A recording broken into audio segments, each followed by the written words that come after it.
আসসালামু আলাইকুম সবাইকে আফরিনস ডেইলি ব্লগে স্বাগতম।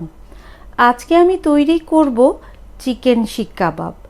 এখানে আমি 1.5 কেজি পরিমাণ চিকেন নিয়েছি। কিমাগুলো আমি বাসায় ধুয়ে নিয়েছি। তোমরা কিন্তু কিমা ধুয়ে নিবে, কারণ দোকানের কিমাগুলো কিন্তু তারা ধুয়ে নেয় না, এখানে বেশ রক্ত লেগে থাকে। এটার সাথে আমি তৈরি করে নিয়েছি কিছু মশলাগুলো তোমরা দেখতেই পাচ্ছ। আমি এখানে মশলায় নিয়েছি বেরেস্তা পেঁয়াজ, যেটি কিনা ঘিতে মাখা, আদা রসুন পরিমাণ মতো, গরম মশলা, কাবাব মশলা, ধনিয়া গুঁড়া, জিরা গুঁড়া যেটি কিনা টালা, লবণ এবং সামান্য গোলমরিচ।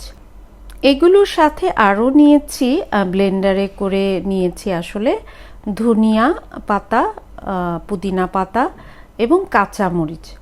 সবগুলো আমি অনেক মিহি করিনি, যেটা আসলে কিমার সাথে মিশে যায় সেরকম করেই নিয়েছি, কারণ অত মিহি আমার প্রয়োজন নেই। এটা করার জন্য আমি খুব সামান্য পানি দিয়েছিলাম। এইগুলো উপকরণের সাথে আরও আছে ময়দা আমি আসলে 2 টেবিল চামচ দিব, আর সামান্য ঘি, যেটি কিনা আগেই আমি বেরেস্তার সাথে দিয়ে দিয়েছি।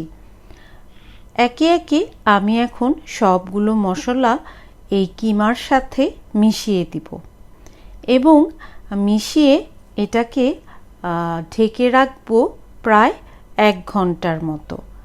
1 ঘন্টা পর আমি কাঠিগুলোর মধ্যে চেপে চেপে তৈরি করে নিলাম আমার বানানো চিকেন শিক কাবাব। সবাই ভালো থাকবে, আবার দেখা হবে, বাই।